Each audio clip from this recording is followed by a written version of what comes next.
जय श्री हरि। हरे कृष्णा। पाप नाशिनी पुण्य प्रदायिनी एकादशी तिथि सौभाग्यदायिनी।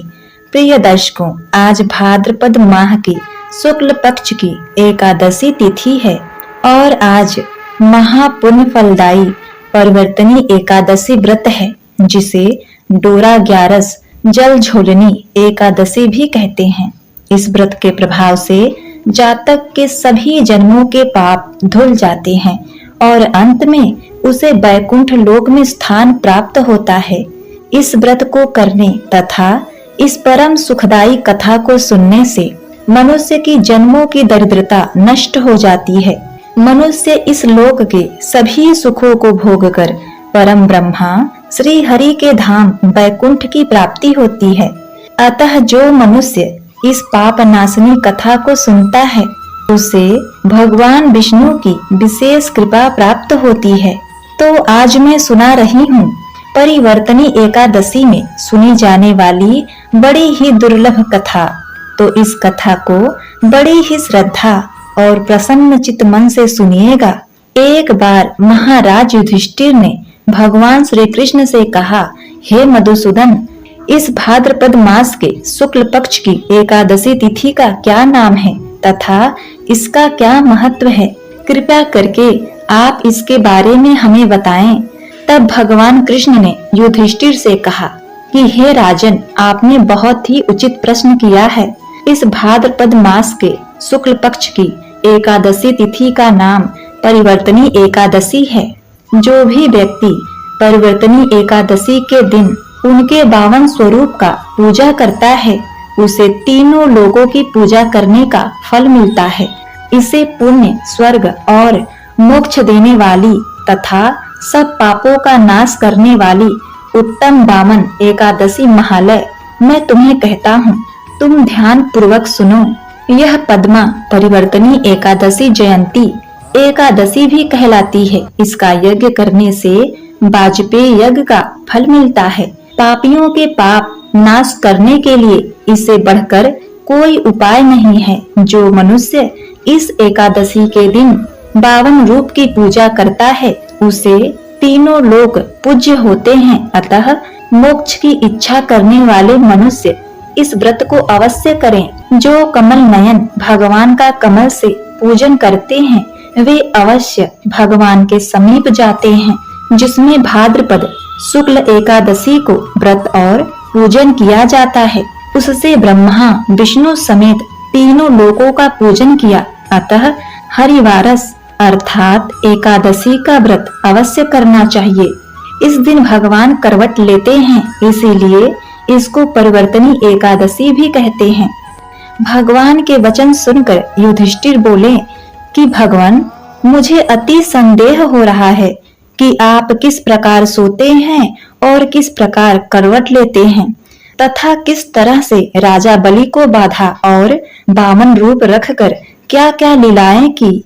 चातुर्मास के व्रत की क्या विधि है तथा आपके शयन करने पर मनुष्य का क्या कर्तव्य है, सो आप मुझे विस्तार से बताइए। श्री कृष्ण कहते हैं, हे राजन, अब आप सब पापों को नष्ट करने वाली कथा का श्रवण करें। त्रेता युग में बलि नाम का एक दैत्य था। वह मेरा परम भक्त था। विधि प्रकार के वेद सूक्तों से मेरा पूजन किया करता था और नित्य ही ब्राह्मणों का पूजन तथा यज्ञ के आयोजन करता था। लेकिन इंद्र से द्वेष के कारण उसने इंद्रलोक तथा सभी देवताओं को जीत लिया। इस कारण सभी देवता एकत्रित होकर सोच विचार कर भगवान के पास गए। बृहस्पति सहित इंद्रादि देवता प्रभु के निकट जाकर और नतमस्तक होकर वेद मंत्रों द्वारा भगवान का पूजन और स्तुति करने लगे। अतः मैंने 52 रूप धारण करके 5वां अवतार लिया और फिर अत्यंत तेजस्वी रूप से राजा बलि को जीत लिया। इतनी वार्ता सुनकर राजा युधिष्ठिर बोले कि हे जनार्दन, आपने 52 रूप धारण करके उस महाबली दैत्य को किस प्रकार जीता? श्री कृष्ण कहते हैं, मैंने 52 रूपधारी ब्रह्मचारी बलि से 3 पग भूमि की याचना करते हुए कहा, ये मुझको 3 लोकों के समान है। हे राजन, यह आपको अवश्य ही देनी होगी। राजा बलि ने इसे तुच्छ याचना समझकर 3 पग भूमि का संकल्प मुझको दे दिया और मैंने अपने त्रिविक्रम रूप को बढ़ाकर भूलोक में जंघा, स्वर्गलोक में कमर, महलोक में पेट, जनलोक में हृदय, यमलोक में कंठ की स्थापना कर स्वर्गलोक में मुख, उसके ऊपर मस्तक स्थापित किया।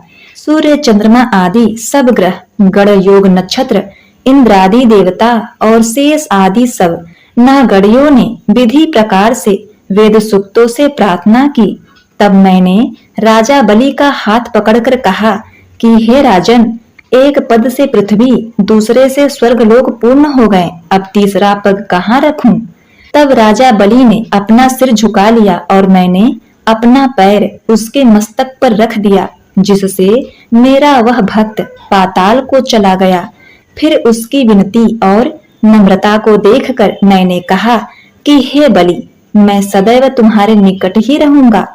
बिचौरन पुत्र बलि से कहने पर भाद्रपद शुक्ल एकादशी के दिन बलि के आश्रम पर मेरी मूर्ति स्थापित हुई। इसी प्रकार दूसरी क्षीर सागर में शेषनाग के पृष्ठ पर हुई। हे राजन, इस एकादशी को भगवान शयन करते हुए करवट लेते हैं, इसीलिए तीनों लोकों के स्वामी भगवान विष्णु का उस दिन पूजन करना चाहिए। इस दिन तांबा, चांदी, चावल और दही का दान करना उचित है। रात्रि को जागरण अवश्य करना चाहिए। जो विधि पूर्वक इस एकादशी का व्रत करते हैं, वे सब पापों से मुक्त होकर स्वर्ग में चंद्रमा के समान प्रकाशित होते हैं और यश पाते हैं। जो पाप नाशक इस कथा को पढ़ते या सुनते हैं, उनको 1000 अश्वमेघ यज्ञ का फल प्राप्त होता है। इस प्रकार से भगवान श्री कृष्ण ने महाराज युधिष्ठिर के प्रश्नों का उत्तर दिया तथा उनके जिज्ञासा को शांत किया। प्रिय भक्तगणों, प्रेम से बोलिए जय श्री कृष्ण, जय श्री हरि, ओम नमः शिवाय। प्रिय भक्तों, अब आइए सुनते हैं दूसरी कथा, 11 व्रत कथा। एक बार एक राज्य में एक राजा राज्य करता था। राजा बहुत ही बुद्धिमान और बलशाली था। राजा सदैव अपनी प्रजा का बहुत अच्छे से ध्यान रखता था। प्रजा भी अपने राजा को बहुत पसंद करती थी। राजा की 2 बेटियां थी। राजा अपने दोनों बेटियों से बहुत प्रेम करता था और बहुत प्रशंसा किया करता था। राजा भी अपने सबसे छोटी बेटी से अधिक प्रेम करता था, जिस कारण राजा की बड़ी बेटी को अपनी छोटी बहन से बहुत ही नाराजगी होती थी।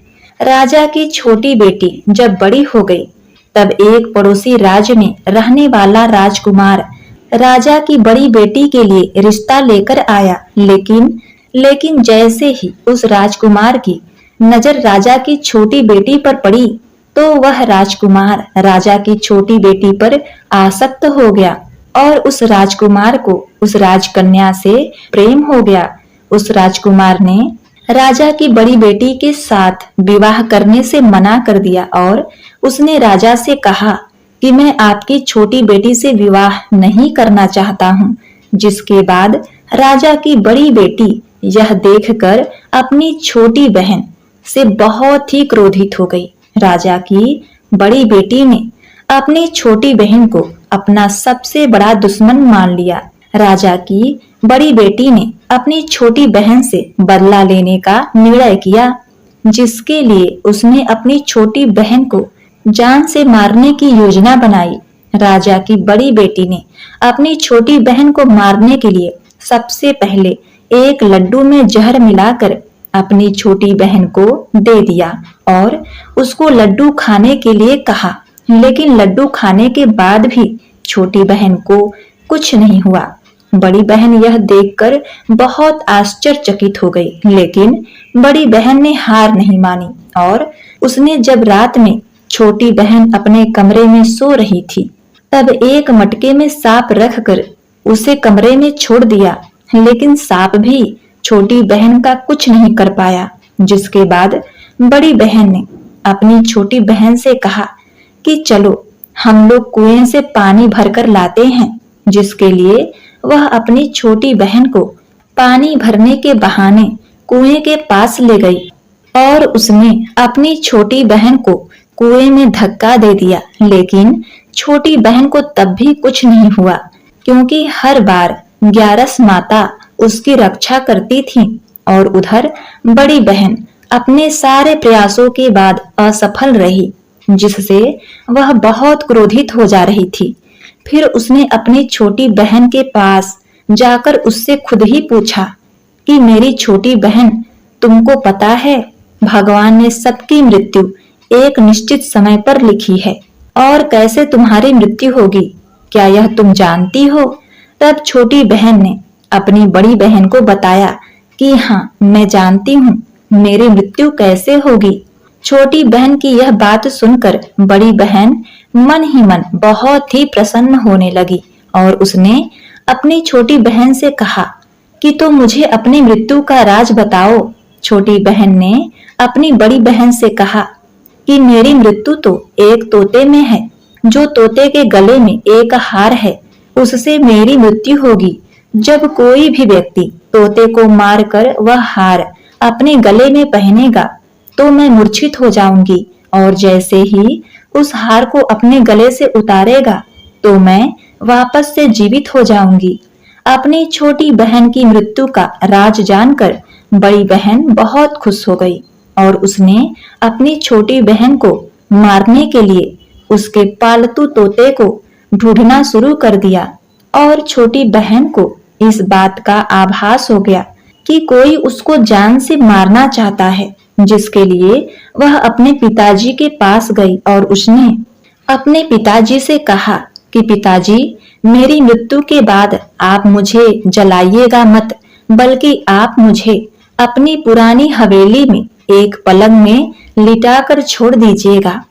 अपनी छोटी बेटी की यह बात सुनकर राजा बहुत ही आश्चर्यचकित हो गया। राजा ने अपनी छोटी बेटी से पूछा, बेटी, तुम यह क्या कह रही हो?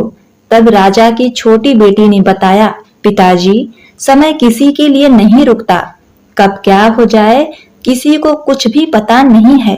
और फिर राजा ने अपनी छोटी बेटी से कहा, तुम ऐसी बातें क्यों करती हो? 2-3 दिन में तुम्हारा विवाह होने वाला है। लेकिन छोटी बेटी ने अपने पिता को ऐसा करने पर मजबूर कर दिया और उससे वचन ले लिया। अब राजा ने अपनी छोटी बेटी की बात स्वीकार कर ली और 2-3 दिन बाद जब विवाह का समय आया तब राजकुमार बारात लेकर राजा के घर आया और राजकुमार और राजा की छोटी बेटी का विवाह शुरू हो गया। जैसे ही राजा की छोटी बेटी राजकुमार के साथ फेरे लेना शुरू करती है तो उसकी बड़ी बहन अपनी छोटी बहन के कमरे में जाकर उसके तोते को पकड़ लेती है और उसको जान से मार डालती है। तोते की गले में जो हार था उसको अपने गले में धारण कर लेती है। जैसे ही बड़ी बहन उस हार को अपने गले में धारण करती है तो उधर छोटी बहन 3.5 फेरे लेते ही और वहीं पर मूर्छित होकर गिर जाती है। उसके बाद राजा बड़े बड़े वैद्यों को बुलाता है और अपनी छोटी बेटी का इलाज करवाने के लिए कहा। राजा की बात सुनकर वैद्य ने छोटी बेटी को देखा तो राजा को बताया कि आपकी छोटी बेटी ना तो जीवित है और ना ही मरी है। राजा ने वैद्य और हकीम को यह बात बाहर बताने से मना कर दिया और उनको कहा कि अगर तुमने यह बात किसी को बताई तो हम तुम्हें मृत्यु दंड देंगे। राजा ने अपनी छोटी बेटी को पुराने महल में ले जाकर एक पलंग पर लेटा दिया और वहां पर कुछ सैनिक को तैनात कर दिया और वापस अपने नए महल में आ गया। राजा की बड़ी बेटी अपने पिता के पास आई और कहने लगी, पिताजी, अगर यह शादी संपन्न नहीं हुई तो आपकी इज्जत का क्या होगा? आप कहें तो मैं आपकी इज्जत बचाने के लिए राजकुमार से विवाह करने के लिए तैयार हो जाती हूँ। इसके बाद राजा ने अपनी बड़ी बेटी की बात मान ली और राजा ने अपनी बड़ी बेटी को छोटी बेटी के कपड़े पहनाकर मंडप पर भेज दिया। लेकिन राजकुमार यह जान गया कि राजा की छोटी बेटी नहीं है, बल्कि यह राजा की बड़ी बेटी है। लेकिन जब राजकुमार ने विवाह करने से मना किया, तो सभी लोगों ने राजकुमार को विवश करके राजा की बड़ी बेटी से बचे हुए फेरे को संपन्न करा दिया और विवाह करवा दिया। इसके बाद राजकुमार राजा की बड़ी बेटी को अपने महल ले गया। राजकुमार राजा की बड़ी बेटी से ना तो बात करता और ना ही उसको पसंद करता, और राजकुमार ने यह निर्णय किया कि वह अपनी प्रेमिका को ढूंढ कर रहेगा और यह जानकर रहेगा कि उसके साथ क्या हुआ है। एक दिन राजकुमार अपने घोड़े पर सवार होकर राजा के पुराने महल पर पहुंचा, जहां पर उसने कुछ सैनिकों को देखा। महल के पास पहुंचकर राजकुमार ने जब महल को ध्यान से देखा, तो वह समझ गया कि यह तो हमारे ससुर जी का महल है। तब राजकुमार ने सैनिकों से पूछा, तुम लोग यहाँ क्या कर रहे हो और इस महल के अंदर उस पलंग में कौन लेटा है? इसके बाद सैनिक ने बताया कि यहाँ पर राजा की छोटी बेटी लेटी है। यह सुनकर राजकुमार बहुत प्रसन्न हो गया और वह तुरंत अपनी पहली पत्नी के पास पहुंच गया और उसकी सेवा करने लगा। जैसे ही रात हुई तो राजा की छोटी बेटी उठ खड़ी हुई। राजकुमार यह देखकर बहुत खुश हो गया और उसने अपनी प्रेयसी से पूछा कि तुम यहाँ क्या कर रही हो? तुम मेरे साथ मेरे घर चलो। राजा की छोटी बेटी ने राजकुमार को सारी बात बता दी कि मेरी जान एक तोते में बसी थी और मैंने यह बात सिर्फ अपनी बड़ी बहन को बताया था। मुझे पता है कि उसने ही मुझे मारने का प्रयास किया है। उसके पास एक हार है जिसको वह सुबह पहन लेती है और रात को उतार देती है। जब तक वह हार को पहने रहती है, तब तक मैं मूर्छित रहती हूँ और जैसे ही वह हार को उतार देती है, मैं जीवित हो जाती हूँ। और जब तक मेरी बड़ी बहन के पास वह हार है, तब तक मैं ऐसे ही जीवित और मूर्छित होती रहूंगी। हे राजकुमार, जो मेरी बड़ी बहन के पास हार है, अगर वो मेरे हाथ लग जाए तो मैं हमेशा के लिए जीवित हो जाऊंगी। राजकुमार यह बात सुनकर राजा की छोटी बेटी के पास रहने का निर्णय ले लिया और उसने अपने बचे हुए सारे फेरे उस पलंग पर लेटी छोटी बेटी के साथ ले लिया और अपना विवाह पूर्ण कर लिया और वहीं पर रहने लगा। देखते ही देखते कुछ ही समय में राजा की छोटी बेटी और राजकुमार की पत्नी पेट से हो गई। वह गर्भवती हो गई। एक दिन राजकुमार को किसी काम से बाहर जाना पड़ा। तब छोटी बहन के पेट में बहुत दर्द होने लगा, जिसके बाद उसने ग्यारस माता का आवाहन किया। जिसके बाद वहां पर ग्यारस माता प्रकट हुई और उन्होंने अपने भक्तों के दर्द को दूर किया और एक पुत्र की प्राप्ति कराई। और वहीं पर अचानक से राजकुमार भी आ गया। राजकुमार ने ग्यारस माता को देखा तो वह आश्चर्यचकित हो गया और उसने तुरंत माता को प्रणाम किया। ग्यारस माता ने राजकुमार से कहा कि जब तुम्हारा पुत्र 5 वर्ष का हो जाएगा तो तुम अपनी पत्नी को हार लाकर उसके गले में डाल देना। और देखते ही देखते राजकुमार और राजा की छोटी बेटी का पुत्र 5 वर्ष का हो गया। तो राजकुमार अपने बेटे से कहता है कि पुत्र, मैं कुछ काम से बाहर जा रहा हूँ, तुम अपनी माता का ध्यान रखना। और वह इतना कहकर वहां से चला जाता है। राजकुमार को बाहर निकलता देख बड़ी बहन के सैनिक देख लेते हैं और बड़ी बहन को जाकर सारी बातें बता देते हैं। जिसके बाद बड़ी बहन अपनी छोटी बहन के पुत्र को वहां से अपहरण करा लेती है और उसको मरवा देती है। छोटी बेटी के पुत्र के 2 टुकड़े करवा देती है। पहला टुकड़ा चक्की के पास छुपा देती है और दूसरा टुकड़ा अपने पलंग के नीचे रख देती है। अब ग्यारस माता भिखारी का रूप लेकर आती हैं। एक भिखारी का रूप रखकर बड़ी बहन के पास चली जाती हैं, जिसके बाद वहां पर भिक्षा मांगने लगती हैं। बड़ी बहन अपनी नौकरानी से कहती है, जाकर भिक्षा दे दो। लेकिन जैसे ही नौकर ग्यारस माता को भिक्षा देने के लिए आते हैं तो माता ने उन्हें मना कर दिया और कहती हैं कि मैं तुम्हारी महारानी से ही भिक्षा लूंगी।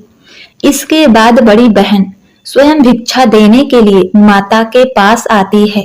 तब माता एक बिल्ली का रूप लेकर उसके कमरे में चली जाती है और वहां पर छोटी बेटी के पुत्र को दो टुकड़े को आपस में जोड़ देती हैं और उसे जीवित कर देती हैं। उसे वहां से ले जाती हैं। अब राजकुमार अपने बेटे को लेकर उस बड़ी बहन के पास आता है और उससे कहता है, तुम इसका ध्यान रखना। अगर तुम इस बच्चे का अच्छे से ध्यान रखोगी तो मैं तुमसे बात करूंगा। एक दिन राजकुमार अपने बच्चे से कहता है कि तुम बड़ी माँ से उसके गले का हार मांग लो। जिसके बाद राजकुमार का बेटा अपने बड़ी माँ के पास जाता है और कहता है, बड़ी माँ, मुझे तुम्हारा हार चाहिए जो तुमने गले में पहन रखा है।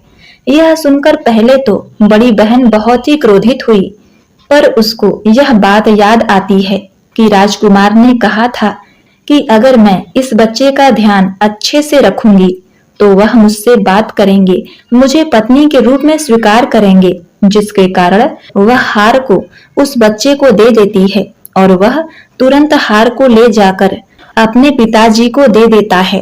और तभी राजकुमार अपने बेटे को लेकर वहां से जाने लगता है और अपनी पत्नी से कहता है, तुम हमारे लिए खाना बनाकर रखना, मैं शाम को आकर तुम्हारे हाथ से खाना खाऊंगा। और वह अपने बेटे को लेकर वहां से चला जाता है। इसके बाद राजा के पास जाता है और उसकी सारी बातें बता देता है। राजा अपनी बड़ी बेटी का यह करतूत देखकर बहुत ही क्रोधित होते हैं और अपनी परवरिश पर दोष देने लगते हैं और राजकुमार को अपनी छोटी बेटी के साथ रहने के लिए आदेश देते हैं। और राजा ने अपनी बड़ी बेटी का परित्याग कर दिया, उसे दंड दिया। प्रिय भक्तों, इस प्रकार ग्यारस माता की कृपा से छोटी बहन का सब कुछ उसे वापस मिल जाता है और उसके शत्रु का नाश होता है। प्रेम से बोलिए ग्यारस माता की जय।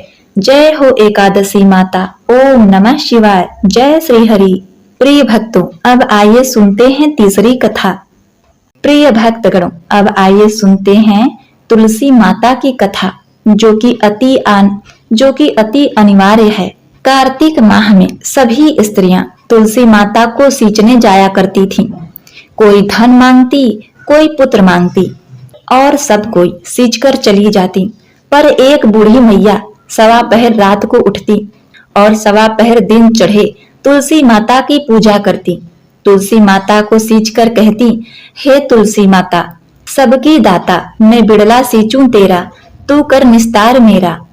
तुलसी माता, बहू दीजिए, बेटी दीजिए, पोता दीजिए, लड्डू दीजिए, पीतांबर की धोती दीजिए, गहना दीजिए, घी का घड़ा दीजिए, मीठा मीठा खीर और पूड़ी दीजिए, दाल भात का भोजन दीजिए, धन दौलत दीजिए, पोता पोती को काम दीजिए, तुलसी का पत्ता दीजिए, मुंह में गंगा जल दीजिए, सूरज जी की राख दीजिए, जल यमुना की नीर दीजिए, ग्यारस का दिन दीजिए, मारू को बैकुंठ में वास दीजिए, चंदन को दाग दीजिए, मारू तब आप भी कृष्ण जी का कंधा दीजिए, हर हर करते बैकुंठ जावे। रोज इतना कहकर चली जाती थी। उस बुढ़िया की इतनी सारी बातें सुनकर तुलसी माता सूखने लगी। तब भगवान ने पूछा कि आपको सभी स्त्रियां आकर जल चढ़ाती हैं और आपकी पूजा करती हैं, तो आप सूख क्यों रही हैं? ऐसा क्या हो गया? तब तुलसी माता ने कहा कि हे भगवान, आप मेरे से बात मत पूछो। तो भगवान बोले कि अगर मैं नहीं पूछूंगा तो कौन पूछेगा? तब तुलसी माता ने भगवान से कहा कि एक बुढ़िया माई आती है और रोज इतनी सारे मन्नतें मांगती है, पर मैं सभी मन्नतों को पूरा कर दूंगी, फिर भी कृष्ण जी का कंधा कहाँ से दूंगी? तो भगवान बोले कि जैसा नसीब में होगा वैसा ही होगा। हे देवी, आप सोचिए मत, हर हर कहते हुए फूलिए फलिए। भगवान ने कहा कि जब वह मरेगी तब मैं उसे कंधा दे दूंगा। आप सुबह सुबह जब वह पूजा करने आए तब कह देना कि सब कुछ उसे मिल जाएगा। अब कुछ ही दिनों बाद वह बूढ़ी मैया ठोकर खाकर रास्ते में गिरकर मर गई। पूरे गांव के सभी लोग आए और मैया को सभी लोग उनको तुलसी जी की भक्तिन कहते थे। उनके परिवार में कोई नहीं था, इसीलिए गांव वालों ने ही उनके अंतिम संस्कार की योजना बनाई और उसे नहलाकर बैकुंठी पर बैठाने के लिए उसे उठाने लगे। तो उनका शव इतना भारी हो गया कि उसे कोई उठा नहीं पाया। एक दूसरे की तरफ देखकर लोग तरह तरह की बातें करने लगे। कहने लगे कि यह बुढ़िया माई कितना पूजा करती थी, हर समय माला फेरती थी, इसीलिए यह इतना भारी हो गई। पर दूसरे गांव में चर्चा होने लगी कि बुढ़िया माई कोई भक्ति नहीं थी, वह छल कपट करती थी। हम जिसे धर्मात्मा कहते थे वह पापिनी है जो किसी से भी नहीं उठ पा रही है। इधर भक्त वत्सल भगवान ने सोचा कि मेरे भक्तों की निंदा हो रही है, इसीलिए भगवान ने बूढ़े ब्राह्मण का भेष धारण करके आए और वहां पर एकत्रित लोगों से पूछने लगे कि यहाँ पर इतना भीड़ क्यों लगा है, जिससे लोग कहने लगे कि यह बुढ़िया माई मर गई है और पापिन थी, जिससे वह किसी से नहीं उठ रही है। सब उठा उठा के थक गए हैं। तब ब्राह्मण बोला कि मुझे एक बार बुढ़िया माई के कानों में कुछ कहने दो, तो देख लेना यह उठ जाएंगी। तो सभी लोगों ने कहा कि आप भी प्रयास कर कर देख लीजिए, शायद उठ जाएं। तब भगवान ने बुढ़िया माई के कानों में कहा, हे बुढ़िया माई देखो मैं आ गया। और बुढ़िया माई पूजा करते जो शब्द कहती थी, भगवान ने उनके कानों में वही शब्द कहा, तू बिड़ला सींचूं तेरा, मैं करूं निस्तार तेरा। बुढ़िया माई बहू ले, बेटी ले, पोता ले, लड्डू ले, पीताम्बर की धोती ले, गहना ले, घी का घड़ा ले, मीठा मीठा खीर और पुआ ले, दाल भात का भोजन ले, धन दौलत ले, तुलसी का पत्ता ले, मुंह में गंगा जल ले, 11 का दिन ले, चंदन की दाग ले, श्री कृष्ण जी का कंधा ले। इतना कहते ही बुढ़िया माई हल्की हो गई। भगवान ने बोला, आओ और उसको उठाओ। भगवान ने हाथ लगाया और बुढ़िया माई उठ गई। सबको आश्चर्य हुआ। सबने खूब धूमधाम से बुढ़िया माई को विदा किया। भगवान स्वयं उन्हें अपने कंधे पर ले गए। पूरे गांव में बुढ़िया माई की चलावा बहुत ही अच्छी निकली थी, जिससे उनको मुक्ति मिल गई और वह बैकुंठ में चली गई। सभी लोग देखते रह गए। सभी लोगों ने देखा कि मुर्दा घाट तक तो ब्राह्मण साथ ही आए थे, लेकिन अब वह दिखाई नहीं दे रहे हैं, जिससे लोगों को समझ में आ गया कि वह भगवान ही थे जो बुढ़िया माई को कंधा देने आए थे। हे तुलसी माता, जैसे आपने बुढ़िया माई की मुक्ति कराई, वैसे सबकी कराना। सबको भगवान का कंधा मिले, सबको स्वर्ग देना। ओम नमः शिवाय। जय तुलसी माता। प्रिय भक्तगणों, उम्मीद करती हूँ यह कथा आपको बहुत पसंद आई होगी। अगर आपको यह कथा पसंद आई है तो आप हमारे इस वीडियो को एक लाइक कर दीजिए। आपका जीवन मंगलमय हो, इसी कामना के साथ आपसे विदा लेते हैं। मिलते हैं नेक्स्ट वीडियो में। तब तक के लिए नमस्कार।